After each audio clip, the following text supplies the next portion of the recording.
Another week, another episode. Hey, everyone. Thank you for joining us. Thank you for downloading the old Podcastarola. Larry here. And Anthony here. What's going on, Ant? Nothing much. It is dark here right now. Yeah, it's a little early, but that's all right. We get the day going. Yes, I know. Thank you so much for waking me up at the butt crack of dawn. That's what we do. Well, you're going to have an enjoyable weekend, don't worry. So, you'll be doing good. That's very, very true. Very, very true. So, all right, well, we're going to, as usual, why beat around the bush? We're going to get right into it as we usually always do, as I'm getting ready for Castlevania 2. How you doing with Simon's Quest? Yes. Oh, don't forget the subtitle. Please. How you doing with Shining Force 2? I know that you wanted to hold off, maybe do something a little special for the final battle. Have you been able to do it yet? Has life gotten in the way? No, as usual, life has gotten in the way. Travel has been getting in the way. Alrighty. It's going to be a busy couple of months between work and life. So, however, I would like to plan a day, because I still would love to live stream the end of the game just for fun. Totally. So I'm hoping that we can do that sometime in October. And then maybe what we can, and then again, what we can do is maybe we'll live stream it. And then I don't know if we can do a show while we're live streaming it or not, but we can get away. We'll figure it out. Exactly. Yeah, I think we can do it. So we'll figure it out sometime in October. So as of right now, no, I'm standing pat. I am at the final boss. I am ready to fight Xeon and destroy him and save the world and the princess and all that crap. So, woo! Victory! Because at the end of the day, it always comes down to saving a princess, doesn't it? Thank you, Mario. It's all Mario's fault. I know. Always got to save a princess. Stupid Peach or Daisy or whoever ends up getting kidnapped in the meantime. Yep. Well, even before that, Donkey Kong. Yes. When he was just simply Jumpman. when he was Jumpman saving Daisy? Paula. Sorry, Paula. Yeah, see, one. how come I find it funny that she had a name and he was just called Jumpman? Well, yeah, I know, honestly. What's that about? I don't know. I guess they didn't run into their landlord yet at the time. I guess not. So, but that's old arcade Mario. We're gonna jump all the way up to N64 Mario. I think. I came across on Facebook and everything. I come across these lists, and like top 5, top 10, top 50, whatever. And I sometimes I get a kick out of checking them out, seeing what's on the list. We may not agree, we may not disagree with it, but just interesting to see how other people feel should make top 10, quote-unquote, lists. And I came across one, a top 10 N64 games every retro collection needs. This is from the recently rebranded, easy for me to say, Playboy, because now they've gone away with nudity, so now they're, I guess, picking up on video games. Well, I guess they learned that... I guess they learned that they needed to cater to nerds a little bit more. Not really. Their sales dropped tremendously, but be that as it may. Well, I'm sure Hugh Hefner's not dying about it since he just sold his mansion. So yes, he did. Side note, did you hear about the old caveat if you bought the mansion? Yes, he gets to live there until he dies. Yes, that is awesome. And who... So do I believe so, and so do the models, right? I think they can come and go at their own free will. I think like the guy. I forgot who bought it or something. But... I don't know. Someone's grandson who owns like the Twinkie Corporation or something. I don't know. Someone weird bought it, and it was pretty funny. Whatever. All I know is that he's, I think, about $200 million richer, and he doesn't have to leave his home. No, and he thinks he's a ship captain because he's always wearing that dumb captain hat. Hey, you know what? If you were Hugh Hefner, you would do whatever you want. That's true. And also one more side note, then we'll get back to this. The Playboy video game for Xbox I feel is the single reason why a couple friends of mine are currently married at this time. So that's a side story for another time. So, but it's pretty fun. All right. Yeah, that we have to circle back to that one for sure. Sure will. Eventually, we'll leave a Playboy game on Xbox bears discussion since the very first Xbox, it's a retro game. Yeah. I guess it is. Yeah, you're right. Okay. Yeah, so we can discuss that and need to find out how two people can come together over that. Oh, no. They didn't get over that. It was because... All right, let's get into it. So, real quick. So, first of all, Playboy the video game was a horrible game. It was basically The Sims, but Playboy. Okay, and of course, I need to buy it right now. Yeah. So, I thought... honestly. So, I thought, this is going to be the greatest game of all time. I... didn't have my license yet because, growing up in Brooklyn, who needed a driver's license? But I was also lazy. So I asked a friend of mine, hey, listen, I want to go to the mall. You want to go to the mall? I didn't really tell him I wanted to buy a video game. Just figured I wanted to go to the mall, Kings Plaza Mall. So put it into perspective.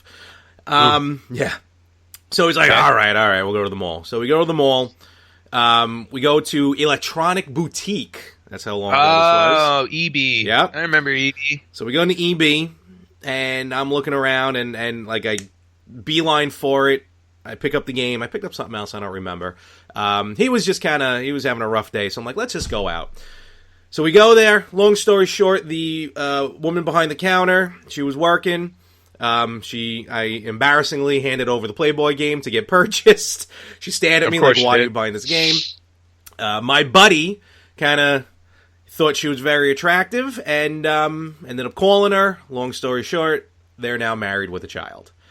So basically, because of my need to get a stupid video game, which really they had no nudity anyway, because every time they would go to do stuff in the mansion, it would get blurred out to begin with. So well, it may have been pixelated topless. It's been a while. I don't know. So since they got married and everything, now do they just take it upon themselves to make fun of you every time they bring up the story? No, they probably because I would. They forgot about it, but I'm because you needed a porn game. We're married with a kid. Thank you. But I was kind of hoping they'd mention something about it during the wedding, but they didn't. So I was a little. That's all right. I got over that, but well, they were obviously too nice. And those are horrible friends to have. Nope, they are very wonderful. Their daughter is lovely, and I'm happy that I was able to bring the two of them together. You can tell her that story one day of how she came to be. Well, it all started with the Playboy game on Xbox, pretty much, and the game itself was just Hugh Hefner. It was like 1960s Hugh, like when we had Playboy at night or Playboy After Dark. Wow. Be that as, I probably still have it too. So, that wouldn't surprise me. Actually, no. I think I may have sold it back for like a nickel. I don't know. Anyway, but so these top 10 lists. Let's move on from that story. Yeah. So again, Playboy magazine is now more of it's like Maxim, kind of like a lifestyle magazine, and they've been putting up some lists for video games, and one of them that caught my eye is this, like I mentioned, top 10 Nintendo 64 games every retro collection needs. And we're going to go through this. We're not saying this is a top order. We're not saying it's even in numerical order as far as what should be top or not. But I think we're going to have some of our opinions, and I think me and you may want to switch out a couple of these games here. So, there's no question about it, because looking at the list, I'm like, okay, there are definitely 2 or 3 I've never even heard of. Yeah, I was like, and I also feel like what happens with these lists is because they're so biased. I feel like they purposely leave off the obvious ones, or some of the obvious ones, because they want their lists to be different. So, and that's always the flaw I find with lists, because you're right. Yeah, because you look at them and they're like, oh, it's these are the top 10 you should have, and it's like, well, yeah, conveniently there's always like half of them that are different. Oh, totally. That's why, it kind of just, we run with it and, pretty much take it from there. And let's get into this. And right off the bat is going to be one that I've heard about, I've never played, I've read about it. It's called Mischief Makers. Basically, it's, even like it says in the thing, it's basically a robotic maid. And it's a 2D side-scroller. I don't really know much about the story because, again, I never really played it. But I have read a lot about it. It looks very cartoonish, so it looks fun to play. But this may be one may have to pick up at a retro expo one day. Because I got to imagine there's no question about it. Yeah, there's no question about it because I never even heard of it, and depending on the rarity, this may be one of those expensive ones because I don't know if this is one that was like in the general marketplace or not. It could be. I mean, I'm just playing. I mean, you can find these. I'll link it up on the Facebook page and everything. And there's a long play. I mean, it's almost 3 hours long play of it, and it just looks like a simple, straightforward side scroller. Actually has more of a, to me, like a circus feel to it. Maybe it's not a maid, but a circus. But it just looks like a simple, straightforward side scroll that I probably would have bought anyway. But it does sound very Japanese. Existed. Yeah, honestly. It sounds very Japanese, though, and it looks like it would be like a Japanese-only game. Yeah, I mean, it's interesting. I mean, it's vibrant, is what it is when you look at it. It's bright, yeah. Yeah, it's definitely very colorful, very cartoonish, and it did a really good job of really combining the 3D element of the N64 with a 2D side scroller. So that one's pretty cool. I may have to be on the lookout for that one. Also, N64. Well, you be on the lookout for that one. I'm probably going to skip it. Up next on the list, I think that we've all owned this one, Star Fox 64. Yes. Star Fox 64 definitely makes my top 10 for N64 games, no question about it. The fact that the title of this list is 10 Nintendo 64 games, not top 10, is why I'm allowing this to be at number 9, because if it was a top 10, this would definitely be higher on the list. No question about it. But Although, considering the way that they're counting it down, I think this is a top 10 for them. Star Fox 64, obviously the predecessor. Predecessor or sequel? No, this would be the sequel. The original, okay. The sequel. You don't know the difference between predecessor and sequel? No, it's 8 o'clock in the morning here. I'm sorry. Well, it's 5 a.m. here, and I still know. But Star Fox, any incarnation of Star Fox has been phenomenal, and Star Fox 64, I think, really shot it into the atmosphere there. After how big it was on Super Nintendo. Yeah, what's funny? The Super Nintendo game I somehow managed to miss. Me too, in a way, and I'll explain how in a moment. But I think a lot of people kind of the first one. I do. Well, that's why we're doing the podcast. But yeah, the one on N64. I mean, that was the first game that actually came with the Rumble Pack. I remember, and that was awesome. Yes, and also, God bless. Did you hear that? I muted. Yes, I heard it. That's all right. Okay. Don't worry about it. Sorry, guys. It's okay. Now we know your mute button don't work. Well, it's good to know that when I press mute, that there's absolutely nothing on my computer. Now I got to pay attention to the screen because if you give me a wave, I can try and mute you. But in any event, all right, I'll do that next time. Sorry, it's all right because I'm not going to be paying attention. Did Star Fox 64 also come with the remember the like that graphic thing that you put in, or was that Donkey Kong that came with it? That's probably Donkey Kong. All right. Yeah, but it did came with the Rumble Pack. Exactly. And, besides the with the gameplay on that, I mean, obviously, the gameplay was awesome. But the fact that you could, depending on what you did on the levels, you can choose different paths, made the game replayable, which was awesome because I remember going through the game, like when you play the single player mode, you can finish it in about half an hour, like 30 or 40 minutes. I was like, but because there were choices, you could go back and do something different on the level and wind up on a different path. So it made the game really replayable and awesome. And the multiplayer mode I thought was really fun. Yes, multiplayer mode was definitely fun. It was kind of multiplayer mode, a little different than one of the other games we're going to get into in a little bit. I think because it was being aerial, being all, ships and whatnot, I think it gives a different dynamic to the whole multiplayer genre as opposed to just running and gunning. Yes, plus the game also introduced the obnoxiousness that was Slippy. Because that voice is still stuck in my head. That's a rough one. But the Rumble Pack, we got to talk about the Rumble Pack for a moment, because honestly, that was a game changer, no pun intended, for the N64. Oh, no question about it. Gaming.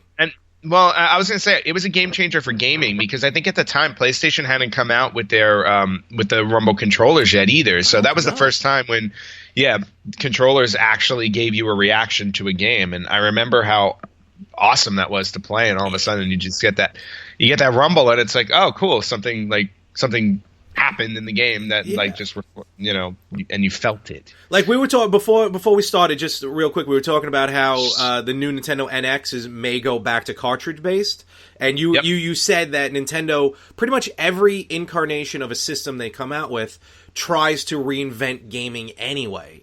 Like now going back to the cartridges, or with the Wii, with the motion controller. This Rumble Pack, definitely. And I mean, just think of the games you ended up playing with the Rumble Pack, where, once in a while you'd play without the Rumble Pack. You forget to put it in or something like that. I mean, it totally changed everything. Yeah. Well, and that's the cool thing about Nintendo. I mean, for everything that they do, and for all the failures people point out, like, Wii U is officially considered a failure because they're already walking away from it. Virtual Boy, obviously, which I always get my digs in every chance that I get. You VB owner. But I mean, for every system that they fail with, they're the ones that really do drive the gaming industry forward with their, with all of these new and innovative ways. I mean, NX sounds like a great system because the retro gamer in me just like already is excited because we're going back to cartridge, because I'm curious to see now in 2017 how much can be done on a cartridge, because they had left that behind with the N64. I mean, but with technology, you can see as technology went on, I mean, would fit on a giant NES cartridge, then you had something better that fit on a smaller Super Nintendo cartridge, and then you had even more fitting on an N64 cartridge. So like, it'll be really interesting to see what they can do with it, and also how retro it's going to feel, because right. I mean, because everybody had written Nintendo off after the GameCube. They were like, oh, Nintendo's done. It's like, it's just going to be Microsoft and Sony, because at that point Sega was gone. And then the Wii comes out, and everybody owned a Wii. Every single human being owned a Wii. There was a lot of good games on the Wii. There's a lot of good games on the Wii U. Nintendo still got enough life. Yeah, they don't do like all the hack and slash and M-rated games like Microsoft and Sony do, but in my opinion, I really think Nintendo still has the Kirby games, the Yoshi games, even the Mario games that come out. Well, the cool thing about the cool thing about Nintendo is that they do gaming differently. Oh, totally. You see, for all the Call of Duties and Modern Warfares and Halos and stuff like that, I mean, to me, those all feel the same when you play them. It's just like, oh, okay, it's just that style and that's it. You play, you play Nintendo games, I mean, granted, they've got, 30 years of equity on all of these properties, but when you play a Mario game and a Zelda game and all that, like, they're always going to be different. They're different experiences. So, and that's what's really cool about them. Yeah. So, which is what brings it back to Star Fox, because Star Fox, like, to me, was like, it wasn't your typical space shooter, because, it wasn't just you got in a ship and you flew. It's like you got in a ship and you flew, but you also had 3 wingmen with you. It gave you a whole different experience and feel. And then obviously the Rumble Pack added a whole other dimension to it that was really good. And then even the Star Fox on Super Nintendo was a bit of a game changer, literally, because they had that, what was that chip? The VX7 or something like that? That's right. Into it. Mm-hmm.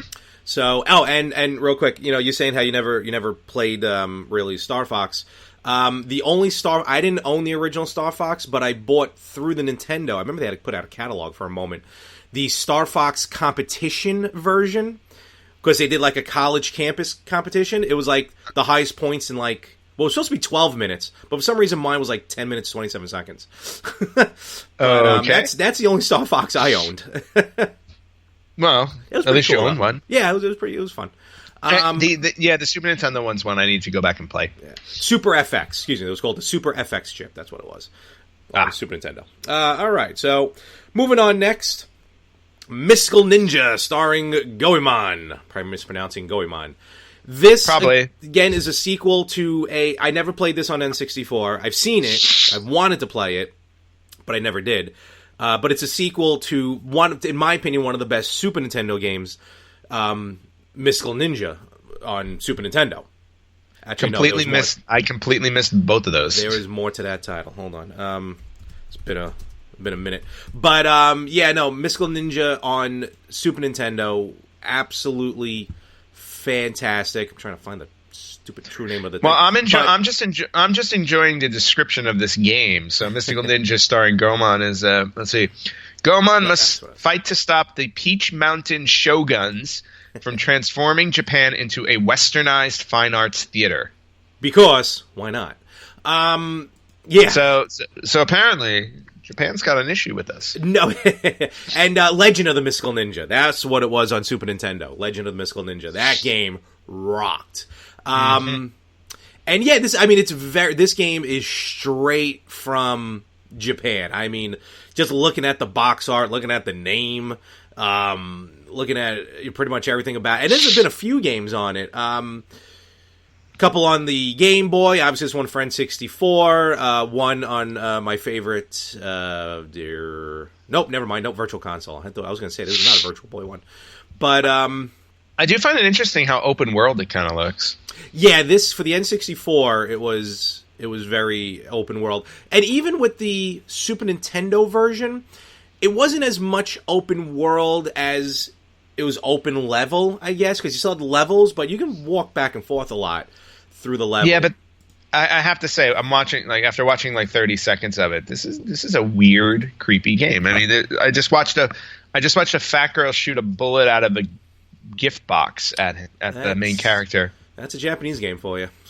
Yeah. So we got that one there. Now up next, and again, this is a top 10. Why is this at 7? I don't know, but whatever. Super Mario 64 goes without saying. One of the best games ever. Oh, yeah, there's no question. I mean, I can't imagine anybody who would own an N64 without owning this game. I mean, this was the must-have game. I mean, this was also the first system that did not come with a game with the system. You had to buy the games, and day one, you only had, I think, there were only 4 choices. So, if I remember correctly, I don't remember all 4, but Mario 64 and Pilot Wings were the 2 that I got day one. And, Pilot Wings, for the most part, just sat in its box because once you put Mario 64 in, you were just literally, you opened up a whole new world of gaming. I mean, it was just insanely revolutionary and just, blew everybody away. There was nothing better than playing Mario 64. And for 1996, it did polygon gaming correct. Now, everyone was new pretty much to polygon gaming. That gave it that 3D look to it. But let's face facts. Super Mario 64, on a cartridge, in my opinion, looked a lot better than a lot of the games on the PlayStation that was trying to do 3D with the polygons, and it didn't look... It looked very blocky, in my opinion. Like, I'm going to go out and I'm going to say it. The first Tomb Raider, to me, visually... All right, back then it was cool, but now, compared to Super Mario 64, it doesn't look as good. No, and I agree with you on that. Well, you also got to remember, PlayStation 1 was 32-bit, and 64 was 64-bit, so they had more to play with. True, but you figure they can shave a little bit because of the CD-ROM and stuff. But still, I hear what you're talking about.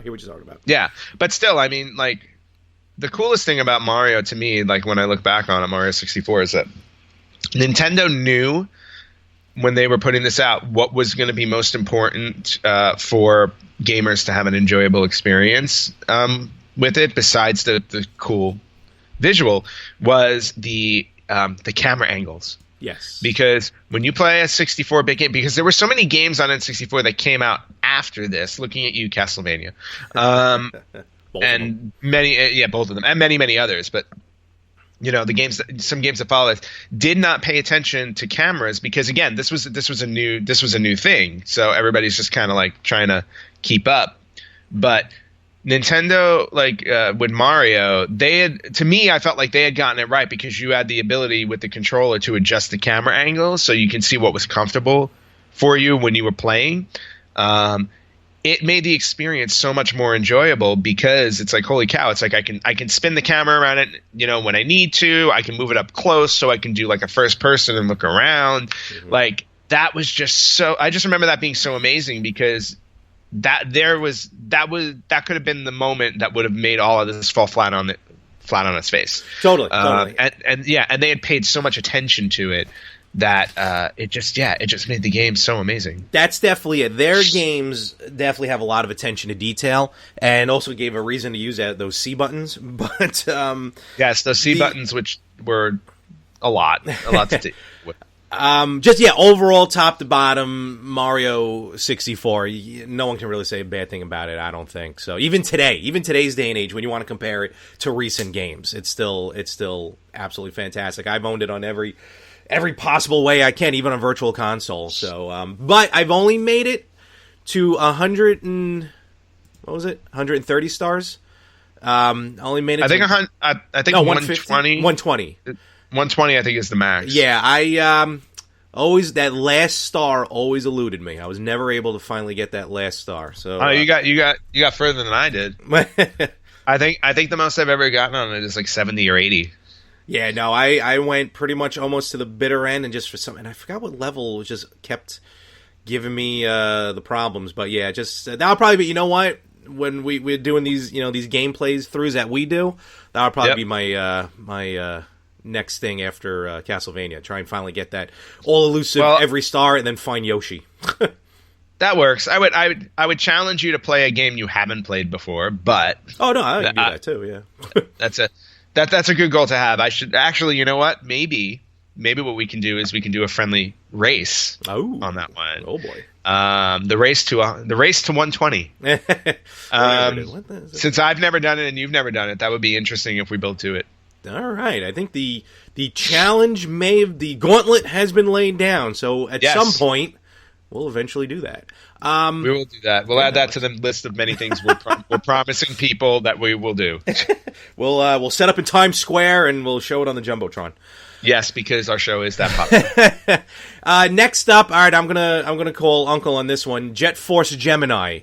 I've heard about it, never played it, never really read much about it. I know it's available on the Rare Replay on the Xbox One collection, so we can play it. But I never played this one on the first time around. Yeah, I unfortunately can't talk to this one either because I've never played it as well. But to me, it's got a bit of I'm trying to think of games that are similar. I mean, because it's 3D, it's also got it's got a little bit of Star Fox in it with flying levels, apparently. Yeah, I mean, Rare Replay. So Rare made it, and Rare, with the games that they came out with, definitely their track record is phenomenal, and this is one of their top original games that they come up with back in the day. But just unfortunately, this one fell through the cracks. Yeah, same with me. So it's going to be one of those ones where I'm going to definitely go back and check it out. And for those listening at home, definitely post on the Facebook page or on our Twitter pages. Mischief Maker, Jet Force Gemini, any of these games. If you have memories of them, or if you can, memories of the games we haven't played. Because listen, we may have played a lot of games, but we haven't played all the games. So yeah, or you can put up what would make your top 10 list of N64 games. Exactly. Follow us, damn it. All right, up next. I don't think demanding that. I'm going to each and every house, knocking on every door. Moving on. All right, this is the game one of two games that got me through college. GoldenEye 007 on N64. Oh, it got many people through college. Many people, except me. Except me. I was the one exception. Yeah, you one of the few, if not the only one, who wasn't crazy about the game. And I'm not because of the game, not because of what the game is. I think just because of how the game's played. Yeah, I've had a long, complicated history with first-person shooters, and unfortunately, they mess with my head, like literally mess with my head to the point where I get pain. So so first person shooters for me have always been difficult because of the headaches that they cause. As graphics have improved over time, I've found a handful that became tolerable, like a Left 4 Dead, which I know is a more current game. Like for some reason, like that one seemed to not bother me so much. But back in the day when when we're dealing with polygons and stuff like that, any first person game, I mean, between GoldenEye, Perfect Dark, which everybody talks about as well. Yep. But even I remember the South Park game. I bought the South Park game for N64, which was also a first person shooter, quote unquote. But even that one, it's just like, they would just give me headaches, and unfortunately, I had to pass on one of the best games on the system because of that. Well, you have a Wii U. You know, I mean, if you ever wanted to pay, I'm sure it's cheap now. They've redone. They redone GoldenEye. They redid GoldenEye. They've redone for the Wii. Your English is fantastic. Yeah, it's Brooklyn. On the Wii, so you can play it on the Wii U. And what's fun is when they remade GoldenEye, they actually threw Daniel Craig in it as opposed to Pierce Brosnan. So, well, that's an upgrade. Yeah, so may get a kick out of that. But GoldenEye, let's face facts. I mean, this game multiplayer was the key to the death matches. The key to this game. The tournaments that I would hear about, in college, again, to your point, in college dorm rooms and everything like that, it was always about GoldenEye deathmatch tournaments. And, it was such a big thing. It really was. 4-player, one of the first 4 players. Remember, it's not the first 4-player system, but N64 was the first one with the 4 ports on the front. So right out of the box, it was 4-player. You know, the 4 everyone played on the same screen, 4 boxes. I mean, and you can customize these death matches almost however you wanted to. I mean, hours on end. Probably why I got the grades I got. Pretty much. Yeah. And but yeah, and we can do a whole episode eventually just on GoldenEye. So, but my favorite was the prison rules. So, you know, if you didn't have a gun, too bad you were getting shot. Moving right along. Conker's Bad Fur Day. Yes. Yeah. Now, this is actually a sequel. The original game, I forgot the name of it, was a very cute. Yeah, I have to look it up there. Was a very cutesy, very fun, kind of family-friendly game. They came out with the sequel, Conker's Bad Fur Day, and this went off the trail. Maybe the first M-rated N64 game. Was it? Yes, I think you're right, because the thing with N64, you know, obviously Nintendo was always like the family system. Yeah. So the fact that they were able to come out with a mature one, and sadly come out with one that was so late in the life cycle of the system, so not many people got their hands on it. I was fortunate enough to purchase it, and I still own it. I remember playing through. I never played through it, to be honest with you. It is available on the Rare Replay as well. Oh, which is awesome. Yeah, like I remember playing playing it for like an hour or something like that. And I'm like, okay, this is absolutely awesome. I love this game.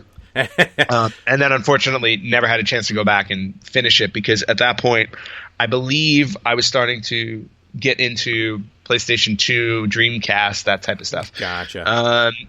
But this is one I've got sitting in my collection where I plan on sitting down and finishing it. Yep, no, definitely awesome. Next game, good game, good series. Never really played a lot of it. Turok, Dinosaur Hunter, first-person shooter, very cool. It's almost like GoldenEye, but dinosaurs. Yeah, GoldenEye with dinosaurs. Again, I had to skip this game. Yeah. For first-person shooters, but I remember my nephew. I think my nephew played a later version, though. I think there was a Turok on. There was, yeah, on 360 or something like that. But I remember seeing this game, and I was like, "Oh, okay, that's cool." I mean, I would want to kill dinosaurs. Yeah, it was definitely pretty cool. The different aspect there. Banjo-Kazooie, also Banjo-Tooie, the sequel. Yes, we're flying now. Well, because neither one of us have ever really played Turok. I really played very little of Banjo-Kazooie. Again, also available on the Rare Replay, because Rare put out that excellent compilation. Yes. So, yeah, and the Banjo games are that whole series I've actually never picked up and played. But again, it's one of those things where you hear such great things about them. I remember like the Banjo games and the other one, Crash Bandicoot, are two series that I never ever picked up and played, but I always wanted to. Yeah, Crash Bandicoot was a little weird, but the gameplay, because it was going forward. But Banjo-Kazooie, I played a little bit on the Rare Replay. Definitely one I'm kind of sorry I missed out on, but it had that N64 Super Mario 64 gameplay to it. So. Oh, cool. Then I own Rare Replay, so I'll definitely go back and play it. And then finally on this list, which is really the one we'll probably spend a little bit here, Legend of Zelda, Ocarina of Time, and honorable mention, Majora's Mask, even though I feel Majora's Mask is not a good game. But Ocarina of Time, if it's not the number one game on the N64, it's definitely 1A, because Legend of Zelda, Ocarina of Time was phenomenal. Oh God, yeah. I mean, where Mario started, Mario started the whole 3D gaming revolution, Ocarina of Time took it to a completely different level, because you really got the first feeling that you were in an open world. Yeah, open world gaming has become all the thing now. If you look at a game like No Man's Sky, which just came out, and yes. I hear it's been getting beaten up in the reviews because, unfortunately. But anyway, that whole concept of like you can just fly out into the universe, an infinite universe of multiple, just like endless worlds that get randomly generated. 18 quadrillion. 18 quadrillion. Okay. So the reason why that exists is because of a game like Ocarina of Time, which introduced the whole open world where you can just grab Link, jump on your horse Epona, and ride your way through the world. Not only that, it's to me, it's the first game I was really, really thrown into the story itself. Like Super Mario 64, you're just playing to play. Zelda, Ocarina of Time, you are in the story. Yeah, it was completely immersive, and even though you were going back to the age-old story of you got to go save the princess and all that crap. I mean, just the whole aspect of being Link and just walking around and experiencing all of these things, all these areas and the journey through time. When you go from young Link to adult, there are so many memorable moments in that game, down to the ocarina songs. Like I can still hear them in my head.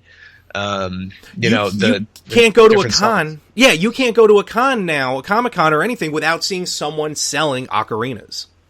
Yeah, and that's because of this game. I mean, I didn't even know about ocarina, the instrument, before this game. And I think they existed before the game. Don't get me wrong. They're a real instrument, I think, that existed before the game.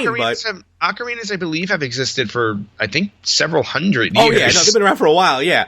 But I guess Miyamoto finally picked one up one day and let's throw this into a game. So, and now now I need to find out. So let's see. The history of the ocarina, blah, blah, blah, blah. Okay, so the ocarina believed to date back over 12,000 years. Okay, so a few hundred. All righty. Yeah, so, a little more than a few hundred. I mean, but, okay, so, you're talking about a 12,000-year-old instrument that most of modern... Maybe this is why the Japanese hate us, that modern Western civilization has no knowledge of. I don't mind. But yeah, just the idea of, taking a simple ancient musical instrument and using it for the premise, as a very big prop or, for a game. Amazing. Just, astounding.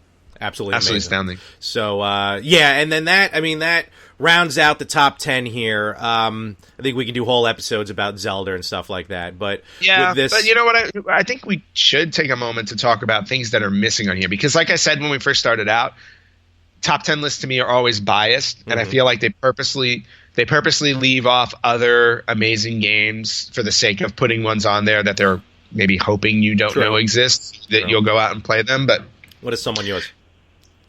So my top 10 definitely include, again, I mean, this one I can understand why it would not make a top 10 list, because you had to be a wrestling fan to enjoy it. But the WWF games at the time, which were WrestleMania 2000, No Mercy, yes. Of course, the WCW games, Revenge and mm-hmm. World Tour. Mm-hmm. I mean, those completely changed the way you played wrestling video games. Yep, they really did. I mean, the 4-player action, the different modes, the storylines that they started putting in there. It was like...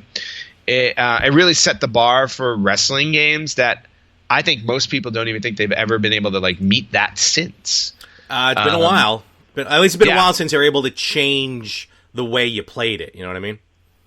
Yeah, exactly. So, a game like that is definitely one to mention. The fact that Mario Kart 64 isn't on the list, I feel like, is definitely a strange omission, because Mario Kart 64 to me is probably the best, or one, if not, or the one or two best racing games ever made. Yep. Because that one also, with the 4-player mode and the 3D and just absolutely stunning game. Totally. The Mario Party series. Yep. The Mario Party series, I know, those are tough to get your hands on, and I'm very happy that I own all 3 for the N64. But I remember getting blisters on the middle of my hand with my younger sister and my friends because we would play those games to death, and there were mini games in that. Again, also like one of the first games to like do that format too, with the board game and the mini games. But turning the joystick, like you had to like turn it in circles, clockwise or counterclockwise to do things. And I just remember burning through the skin in my hand playing that game so awesome. Oh, you're right. So I'm agreeing with you each and every one of these so far. So yeah, and of course, Super Smash Brothers.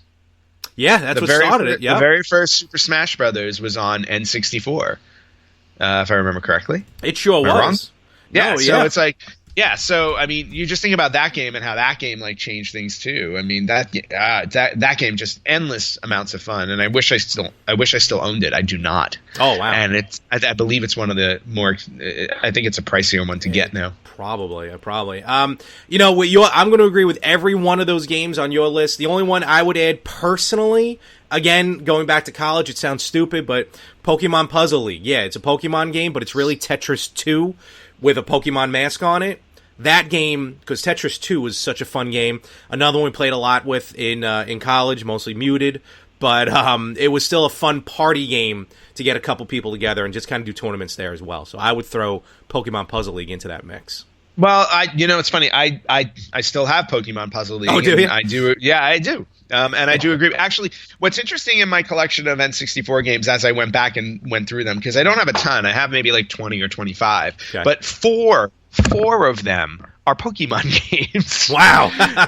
Yeah, because Pokemon Puzzle League was one. Pokemon Snap, which I remember that was fun. my younger sister's like closest friend at the time, he would play it and rave about it. He's like, "Oh my god, this game is so great!" And of course, at that point, I'm technically an adult, so I'm like, okay, I was like, "What can the interest be with this game?" And I'm watching him play it. I really don't see why this is so exciting. And then put the controller in my hand, and all of a sudden, I'm like, "Oh god!" This is great.